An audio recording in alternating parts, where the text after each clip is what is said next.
ఆచార్య బేతవోలు రామబ్రహ్మం గారి శ్రీదేవి భాగవతం 15వ భాగం 24/8/20. విష్ణు కృత దేవీ యజ్ఞం. విష్ణువు చేసిన దేవీ యజ్ఞం. వ్యాసమహర్షి దేవీ యజ్ఞాన్ని లోగడ ఆదిలో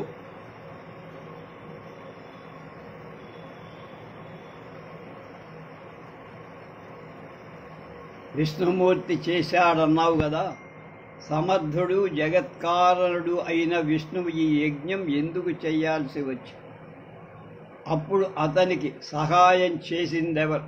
బ్రాహ్మణులెవరు? ఎంతమంది? వేద విధులైన ఋత్విక్కులెవరు? ఈ వివరాలన్నీ చెప్పు. విష్ణుమూర్తి చేశాడంటే గొప్ప మాటే కదా. అది విన్నాక యజ్ఞం ప్రారంభిద్దాం అన్నాడు జనమేజయుడు. అలాగే చెబుతానంటూ వ్యాసుడు గొంతు సవరించుకున్నాడు. జనమేజయ, శ్వేతద్వీపంలో త్రిమూర్తులు స్త్రీమూర్తులై జగదీశ్వరుని అర్చించారని చెప్పుకున్నాం. మళ్ళీ తమ పురుష రూపాలు తిరిగి పొందారు. మహాసరస్వతి, మహాలక్ష్మి, మహాకాళీ శక్తులను పొందారు. దివ్య రూపంలో మహార్ణవానికి తిరిగి వచ్చారు. ధరామండలాన్ని సృష్టించారు. దానికి ఆధారంగా జగదీశ్వరి శక్తి నిలిచింది. అందుకే దీనికి ధర అనేటువంటి పేరు వచ్చింది. అందులో మధుకైటబుల మేధస్సు కొవ్వు కలిసి కనుక మేదిని అనే పేరు విశాలంగా విస్తృతంగా ఉంది కాబట్టి పృథ్వీ అనే పేరు వచ్చేది. మహి అనే పేరు కూడా అందువల్లనే. దీన్ని శేషుడు తన మస్తకం మీద ధరిస్తాడు. అటు ఇటు తిరిగిపోకుండా నిలబట్టడానికి ఎనప గుండులా పర్వతాలు ఆవిర్భవించి, అందుకే వాటికి మహీధరాలు అని. మణిమయ రత్న శృంగారాలతో బహుయోజన విస్తారంగా బంగారు కొండను కల్పించింది జగదంబిక. దాన్ని మేరు పర్వతం అంటారు. మరీచి, నారద, అత్రి, పులశ్చ, పులహ, కరతు, దక్ష, వశిష్ఠుడు అనేవాడు బ్రహ్మదేవుడికి పుత్రుడు. మరీచికి కశ్యపుడు అనే కొడుకు పుట్టాడు. దక్షుడికి 13 మంది పుత్రికలు జన్మించారు. వాళ్ళకి బహువిధాలుగా దేవతలు, దైత్యులు జన్మించారు. అతి విస్తృతమైన కాశ్యపి సృష్టి జరిగింది. కశ్యపుడి యొక్క సృష్టి. ఇది మనుష్యుల, పశుసర్ప మొదలైన భేదాలతో విస్తరింది. బ్రహ్మదేవుడి శరీరంలో కుడి భాగం నుంచి స్వయంభూ మనువు ఆవిర్భవించి, వామ భాగం నుంచి శతరూప అనే స్త్రీ పుట్టి, ఆవిడకు ప్రియవ్రతుడు, ఉత్తానపాదుడు అనే కొడుకు, మరో 3 అత్యంత సుందరాంగులు పుత్రికలుగా జన్మి. ఇలా బ్రహ్మదేవుడు సృష్టి జరిపి తన కోసం మేరు శృంగం మీద అతి మనోహరమైన సత్యలోకాన్ని నిర్మించుకున్నాడు. లక్ష్మీదేవితో కలిసి నివసించడానికి, క్రీడించడానికి వీలుగా విష్ణుమూర్తి అన్ని లోకాల కన్నా పైన వైకుంఠం నిర్మించుకొని అక్కడ. శివుడేమో కైలాసాన్ని ఏర్పరచుకొని భూతగణాన్ని సిద్ధం చేసుకొని పార్వతీ సహితుడై కైలాస పర్వత శిఖరం మీద విహరిస్తుంది.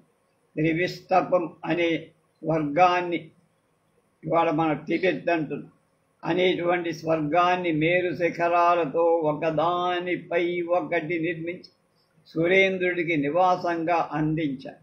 సముద్ర మథనంలో పుట్టిన పారిజాతాన్ని, కామధేనువుని, 4 దంతాల ఐరావతాన్ని, ఉచ్చైశ్రవమనే గుర్రాన్ని, రంభ మొదలైన అప్సరసలను దేవేంద్రుడికి బహూకరి. ధన్వంతరి, చంద్రుడు కూడా క్షీర సముద్రం నుంచే ఆవిర్భవించి వీళ్ళు కూడా తమ దేవతా గణాలతో కలిసి స్వర్గంలోనే ఆవాసం ఏర్పాటు చేసుకొని, వీరంతా స్వర్గానికి ఆభరణాలు. దేవ, తిర్యక్, మనుష్య భేదాలతో అలా సృష్టి 3 పేటలుగా జరిగి అండజాలు, స్వేదజాలు, ఉద్భిజాలు, జరాయుజాలు అనే 4 భేదాలతో జీవరాశి కర్మానుసారంగా సముత్పన్నమై సృష్టిని ఇలా జరిపి త్రిమూర్తులు తమ తమ భార్యలతో తమ చోట్లకు వెళ్ళిపోయి సుఖంగా అనుభవిస్తూ ఉన్నారు.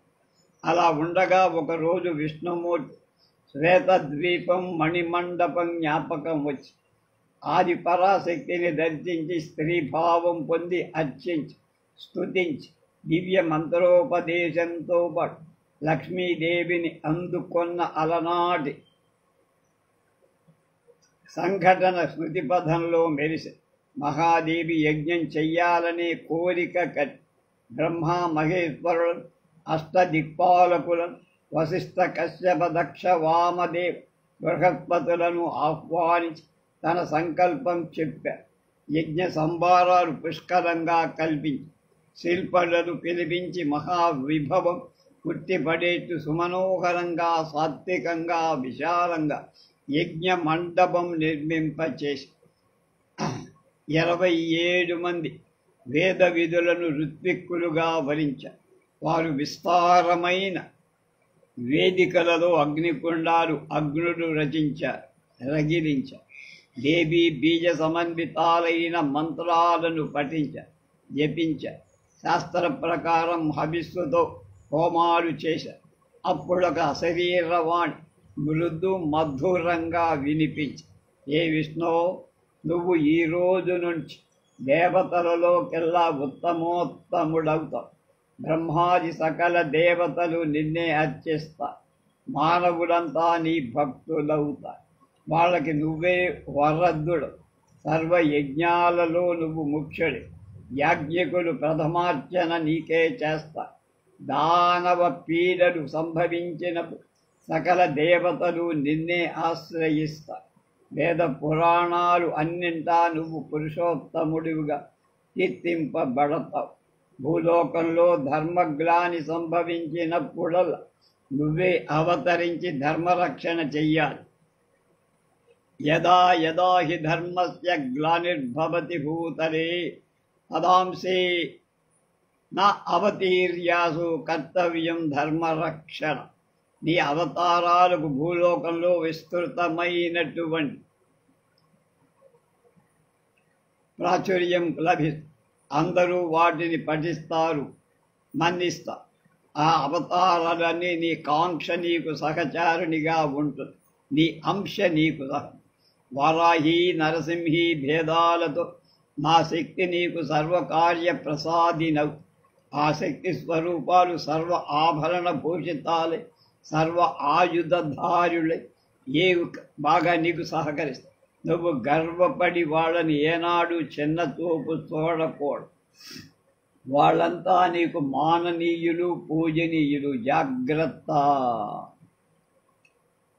భరతఖండంలో సర్వార్థప్రదానైన శక్తి స్వరూపోలుగా వాళ్ళు అందరి పూజలు అందుకోండి. వాళ్ళకి నీకు అఖండ కీర్తి లభిస్తుంది. సప్తద్వీపాలలో సర్గంలో నీ కీర్తి వ్యాపిస్తుంది. కోరికలున్న మానవులు అవి సిద్ధించటం కోసం రకరకాల ఉపహారాలతో, వేద మంత్రాలతో, విభిన్న మార్గాలలో మిమ్మల్ని పూజిస్తా.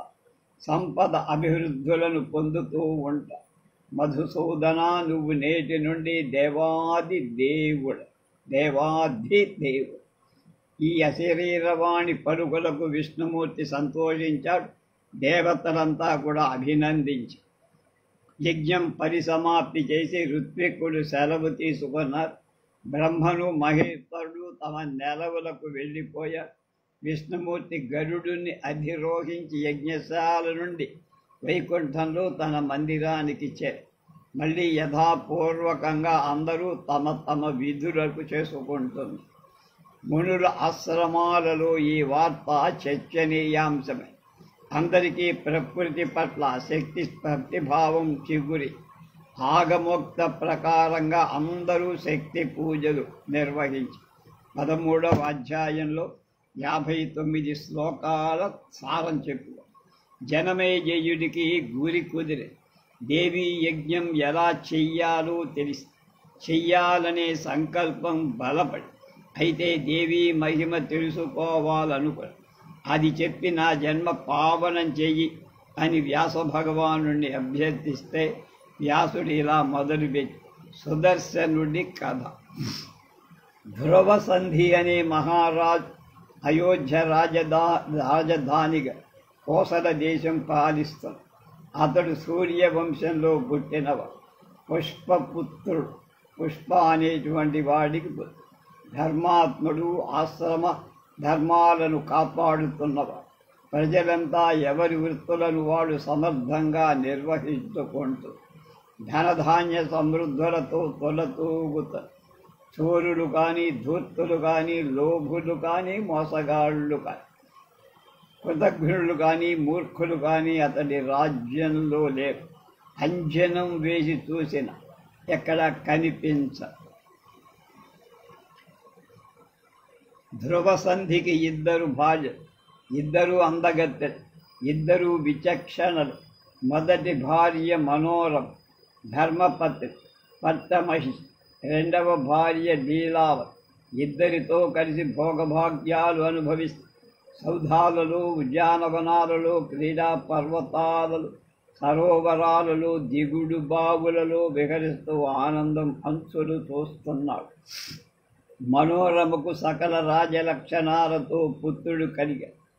ఇతనికి సుదర్శనుడనే నామకరణం చేసి మరో నెల లీలావతి ప్రసవించి మూర్తీభవించిన సౌందర్యంగా మగబిడ్డ మళ్ళీ ఇంకోడు జన్మించి శత్రుజిత్ అనే పేరు పెట్టి రాజుగారు ఇద్దరినీ సమాన ఆదరంతో ప్రేమతో చూసుకుంటూ పిల్లలు ఆడుతూ పాడుతూ ఎదుగుతున్నారు. ఇద్దరికీ చూడాకర్మలు అయ్యాయి. విద్యాభ్యాసాలు సాగుతాయి. శత్రుజిత్తు నుంచి మంచి మాటకారి,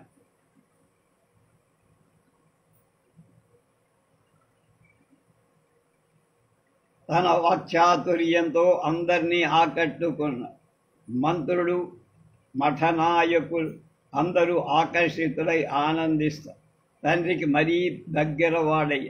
దురదృష్టవశాత్తు సుదర్శనుడు అంత చురుకైన వాడు కాడు, కానీ శాంతస్వరూపుడు. ఒక రోజున ధ్రువ సంధి వినోదం కోసం వేటకు గాఢ అరణ్యంలో ప్రవేశించి క్రూర మృగాలను ఎన్నిటినో చంపారు. వేట రంజుగా సాగుతుంది. అంతలోకి ఒక వెదురు పొదలోంచి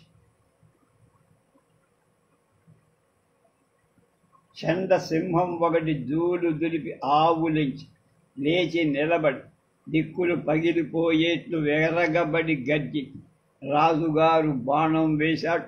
ఆ దెబ్బకు అది మరీ రెచ్చిపోయి తోక రిక్కించి రాజు పైకి లంగి రాజుగారు చర్మ నిర్మితమైన డాలు వంటి ఎడం చేత్తో పట్టుకొని కుడి చేత కత్తి దూసి మరొక సింహంలా నిలబడి కసెక్కిన సింహం బంతిలాగా గాల్లోకి ఎగిరి పంజాబీ నోరు భీకరంగా తెరి భీషణంగా గర్జిస్తూ రాజుగారి మీద పడుతారు.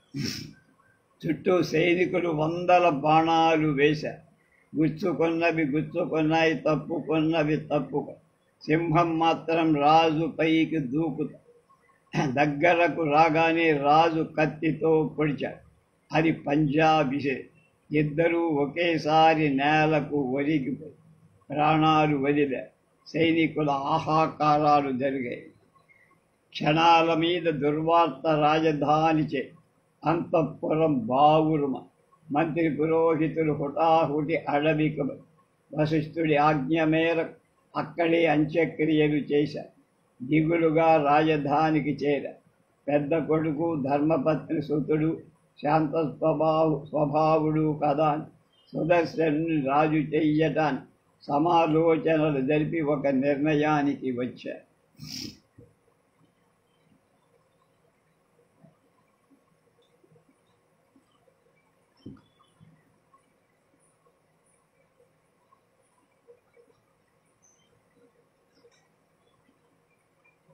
అల్లుడి మరణవార్త తెలిసి లీలావతి తన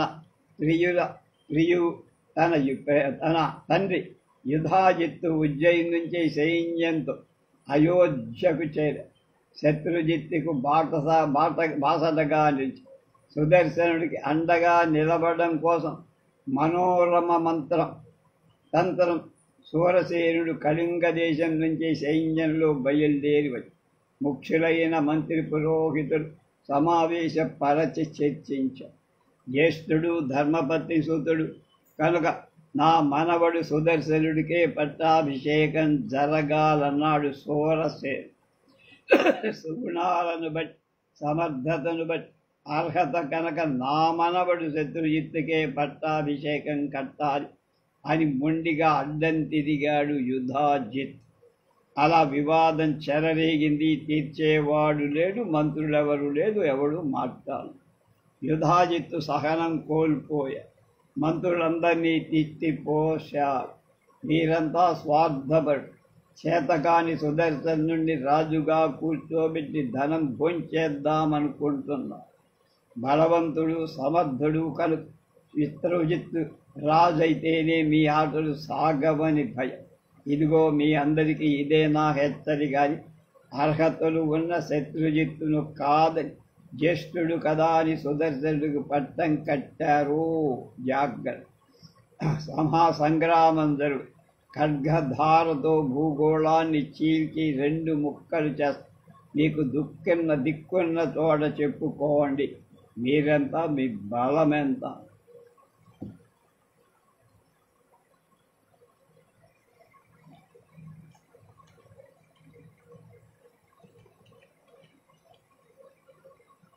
నూనం యుద్ధం కరిష్యామి తస్మిన్ ఖడ్గస్య మేదిని ధారయా చ ద్విధా భూయాత్ యుష్మాకం తత్ర కా కథ.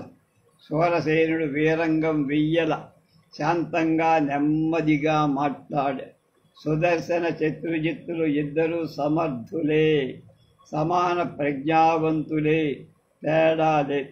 కాకపోతే శాస్త్ర ప్రకారం ధర్మపత్ని సూతుడి సింహాసన అర్హు కనుక సుదర్శనుడికి పట్టం కట్టమని కోరుతున్నాను. వివాదం చెలరేగిన సంగతి తెలిసి ప్రజలు ఋషులు ఉద్విగ్నులై ఏం మలదలు జరుగుతాయో అని భయం. పరస్పర యుద్ధకాంక్షతో ఎప్పుడు తగవులాడుకునే సామంతులు రాజధానికి చేర. అరాజకం ఏర్పడితే రాజధాని కొల్లగడదామని శృంగ బేరం నుంచి దిశాదులు కూడా వచ్చి చుట్టుపక్కల దేశాల నుంచి చోరులు గుంపులుగా చేర. అవకాశం దొరికితే అల్లర్లు సృష్టించి ప్రజలను దోచుకుందామని పొంచారు. అయోధ్య అంతా ఎవరో ఏమిటో తెలియని కొత్త ముఖాలతో నిండిపోయి సమ్మర్దం ఇబ్బడి ముబ్బడిగా. 14వ అధ్యాయం 53 శ్లోకాల భావం ఇప్పుడు జరిగింది. సేనలు మోహరించి యుధాజిత్తు ధనుర్ధారి అయి నిలబడ్డాడు. వీరసేనుడు క్షత్రధర్మం పాటిస్తూ సేనా సమూహంతో యుద్ధానికి సిద్ధమయ్యాడు. పరస్పరం బాణవృష్టి కురిపించారు. రథ గజ త్వరగ సైన్యాలు కలబడ్డాయి. ఘోర సంగ్రామం జరిగింది. స్వర్రముని సంఘాలు ప్రేక్షక పాత్ర వహిస్తున్నాయి. కాకులు గద్దలతో ఆకాశం నిండిపోయి ఎగిపడిన తలలు, కాళ్ళు, చేతులు మొండారు. గుర్రాలు ఏనుగులతో నేల నిండిపోయి నదిలో కొట్టుకుపోతున్న సొరకాయ బుర్రల రణరంగమంతా సైనికుల శిరస్సులు, వాటిని తన్నుకుపోవటాన్ని మూగుతున్న గద్దలు, రాబందులు. శరీరం రాలిపోయిన జీవుడు వీరావేశంతో తన శరీరంలో మళ్ళా ప్రవేశించటాన్ని ఊబిళ్ళూరుతో అక్కడే తచ్చాడుతున్నారు. కొందరు వీరులు మరణించి దివ్య విమానాలు అధిరోహి అందులో ఉన్న అప్సరసలకు నేలపై పడివని తమ కళేబరాలను సొగసులను వర్ణించి చూపిస్తారు. ఒక మహావీరుడు మరణించి అప్సరసను పొంది కామాగ్నిలో మళ్ళీ దగ్ధుడవుతాడు. 2 వీరుడు ద్వంద్వ యుద్ధంలో ఒక్కసారి మరణి ఒకేసారి దివ్య విమానం అధిరోహి అప్సర కోసం మళ్ళీ కత్తులు దుస్తు. మరొక యోధుడు మరణించి రూపవతి గుణవతి అయిన ఒక సురాంగన తన గణాలు వివరించుకుంటూ ప్రేమ భిక్ష కోరుతున్నారు.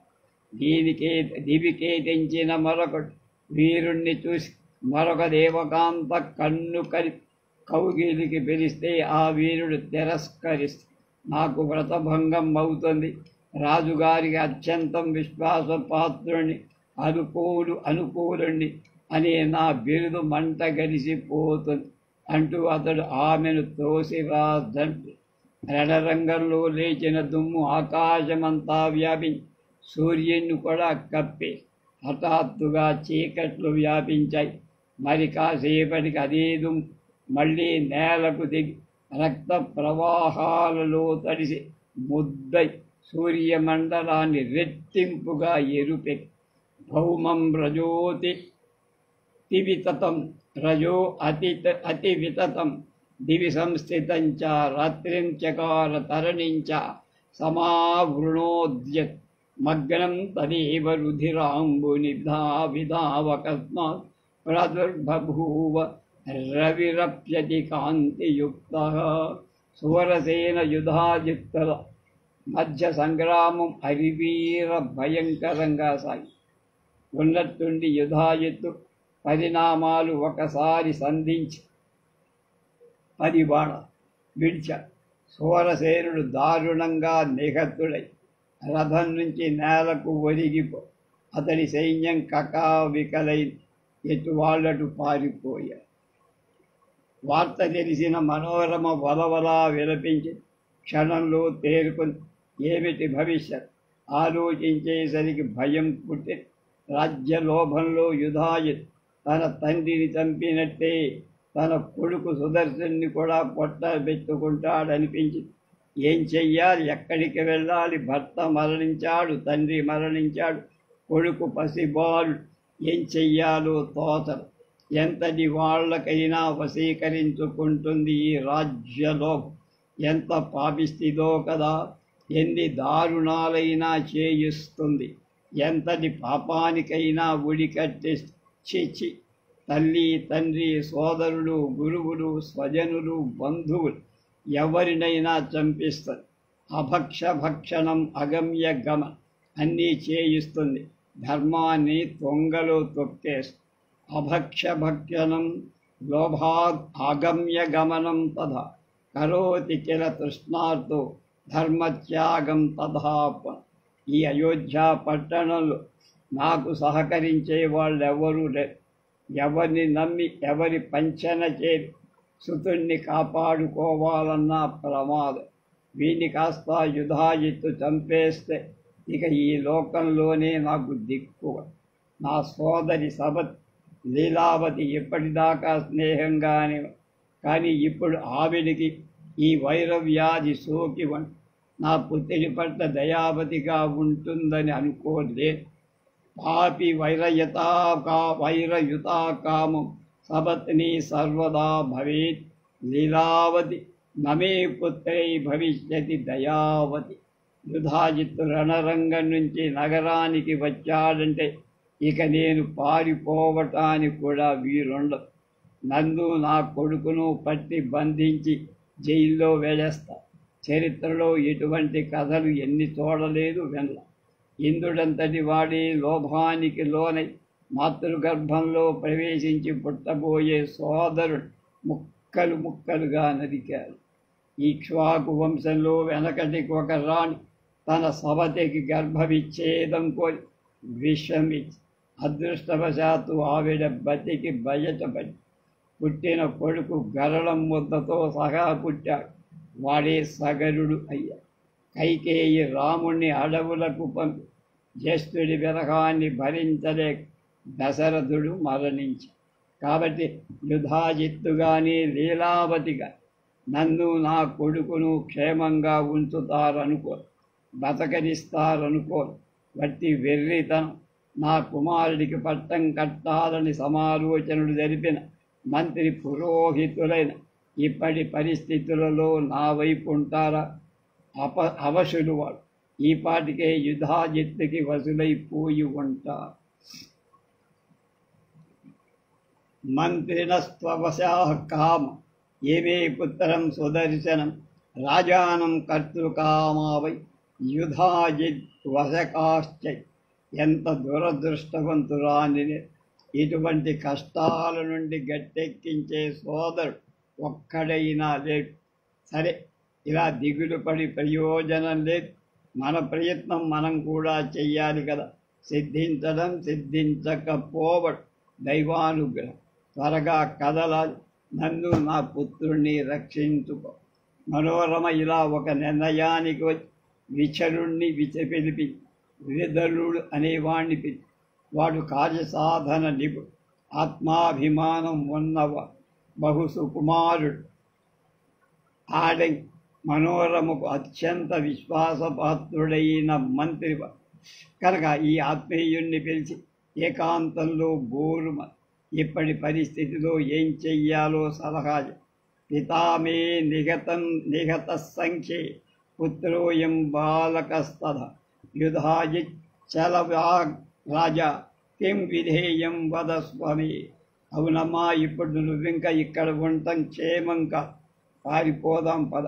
నేను వస్తా నీతో పాటు. అడవుల్లోకి పోయి అక్కడి నుంచి కాశీ చేరదాం.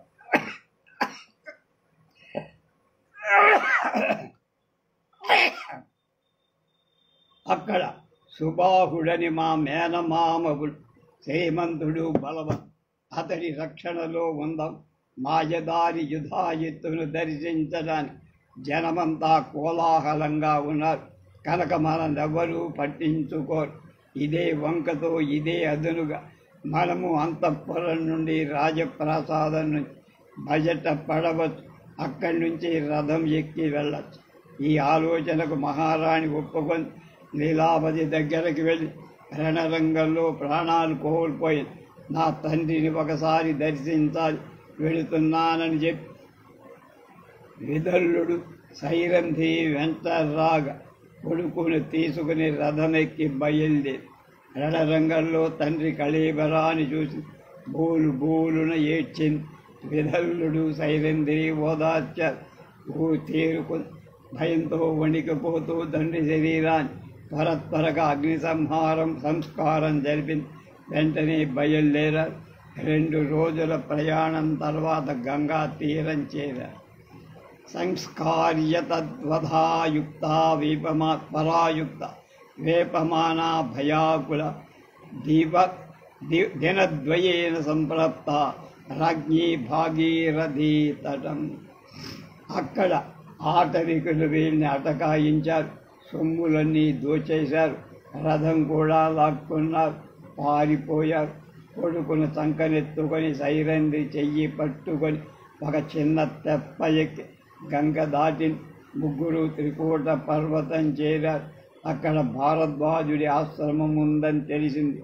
త్వరగా ఆశ్రమానికి వెళ్ళారు.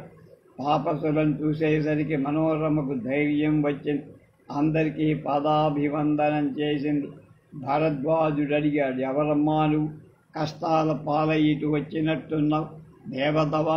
పసిబిడ్డతో వచ్చావు. రాజ్యం కోల్పోయిన ఏ మహారాజుకో ఇల్లాలివి అనిపిస్తున్నావు. ఏమిటి నీ వృత్తాంతం చెప్పు. ఈ పలకరింపుతో మనోరమ దుఃఖం కట్టలు తెంచుకుంది. వెక్కి ఏడ్చింది. కాసేపటికి ఊపిరి తిప్పుకుంది. విదల్లుడి వైపు చూసి అతడు భరద్వాజుడికి విషయమంతా చెప్పాడు. మా అమ్మగారిని తమరే కాపాడ. ఆత్తులను భీతులను రక్షిస్తే యజ్ఞం చేసిన దానికంటే ఎక్కువ పుణ్యం అంటారు కదా. చెప్పద్దరు చెప్పగా విన్న మహర్షి శరణు అని కాళ్ళ మీద అరస్య ఆర్తస్య రక్షణే పుణ్యం యజ్ఞాధిక సముదాహృత భయత్తరస్తస్తు దీన విశేష ఫలదం స్మృతం. స్థితిದಲ್ಲಿ నిర్భయంగా ఉండు. ఇక్కడ నీకు ఏ ఇబ్బంది ఉండదు, ఏ దుఃఖం కలగదు. కొడుకుని శ్రద్ధగా పెంచి పెద్దవాణ్ణి చెయ్యి, తప్పకుండా వాడు మహారాజు అవుతాడు అని భరద్వాజుడు అనుజ్ఞతో పాటు ఆశీస్సులు అందించి వాళ్ళ కోసం పర్ణశాల నిర్మించాడు. ముగ్గురు అందులో వరదాచుకుంటూ కాలక్షేపం చేస్తున్నారు. 15వ అధ్యాయం 61 శ్లోకాల భావమదు. జనమేజయ యుధాజిత్తు రణరంగం నుంచి విజయ గర్వంతో అయోధ్య చేరాడు. సుదర్శనుణ్ణి కూడా చంపి తన మనుబడి పాలన ఆటంకం చెయ్యాలనుకున్నాడు.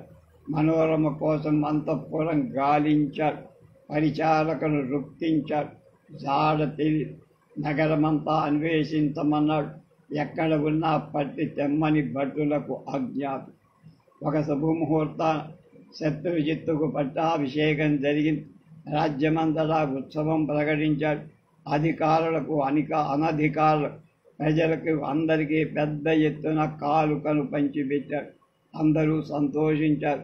కొత్త రాజు శత్రుజిత్తుకు జై అన్నారు, జై జై అన్నారు. కొందరు సజ్జనులు మాత్రం ఇళ్లలో నిశ్శబ్దంగా రోధించారు. యోగ్యుడు సుదర్శనుడు ఏమైపోయాడు? మహాసాధ్వి మనోరమ ఏమైపోయింది? సూరసేనుణ్ణి అన్యాయంగా చంపేశారు.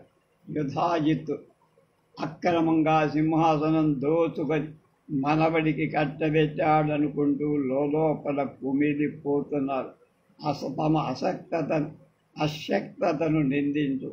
యుధాజిత్తు కొంతకాలం అయోధ్యలో ఉండి మనవడి పరిపాలన సజావుగా సాగటానికి అవసరమైన ఏర్పాట్లు చేసి తన ఉజ్జయినికి చేరాడు.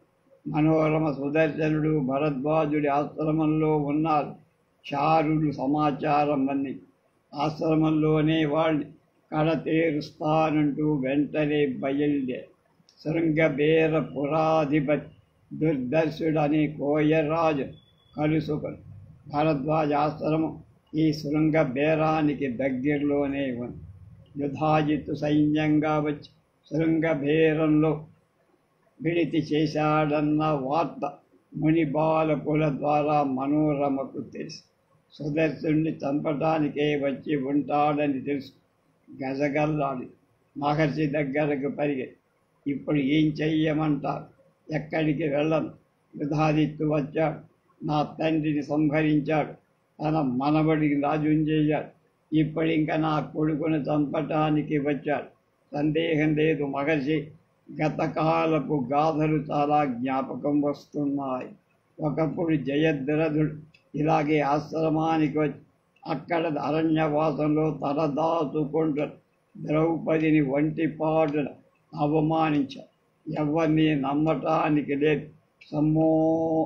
సమ్మాము నీట మునిగామన్నమా, నమ్మామా నీట మునిగామన్న.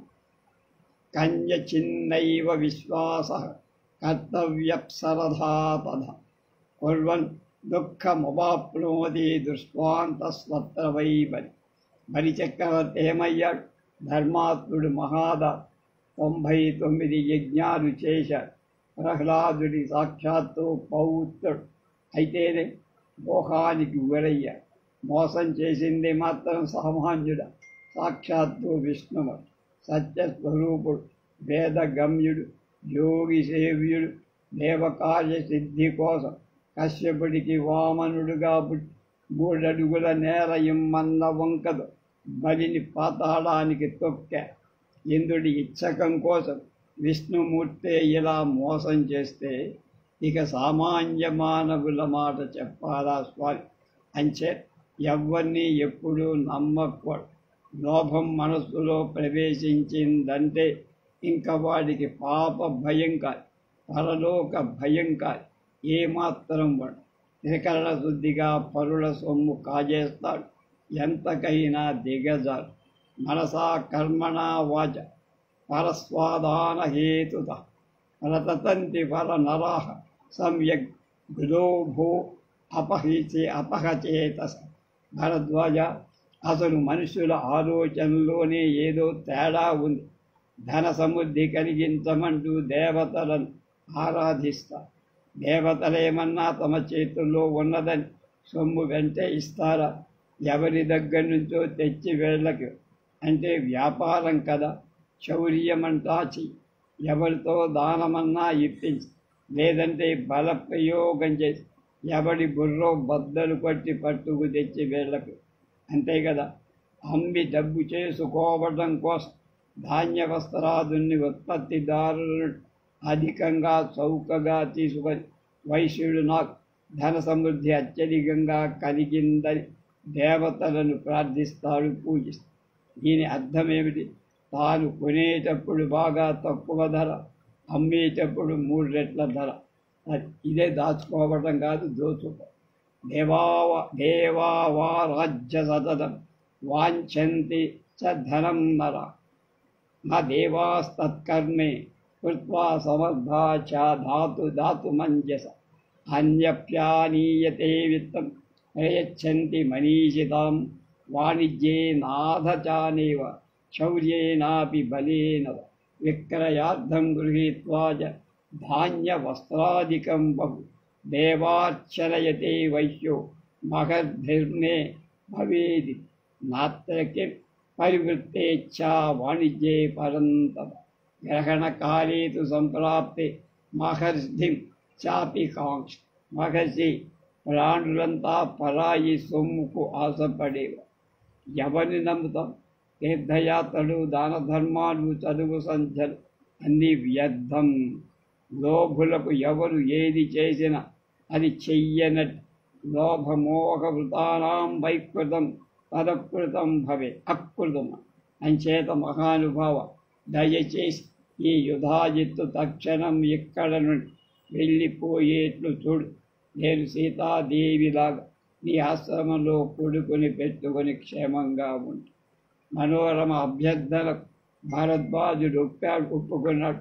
హుటాహుటిని యుధాజిత్తు దగ్గరకు వెళ్ళాడు. తక్షణం ఆ ప్రాంతం వదిలిపెట్టి ఇంటికి వెళ్ళమన్నాడు. యుధాజిత్తు బతిమాలుకుంటున్న ధోరణిలో మాట్లాడా.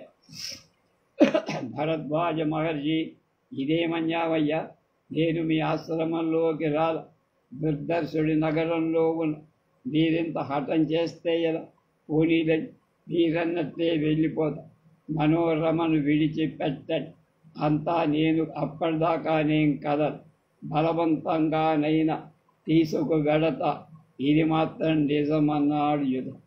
పోయి క్షత్రియోత్తమ, తీసుకువెళ్ళి నీకు చేతనై విశ్వామిత్రుడు వశిష్ఠుడు ఆశ్రమం నుంచి నందిని దేవుని తీసుకువెళ్ళినట్టు నువ్వు నా ఆశ్రమం నుంచి మనోరమ బలాత్కారంగా తీసుకువెళ్ళు, అది చూస్తా అంటూ భరద్వాజుడు ఆశ్రమానికి వచ్చేసి ఇది అధ్యాయం 16, 60 శ్లోకాలు.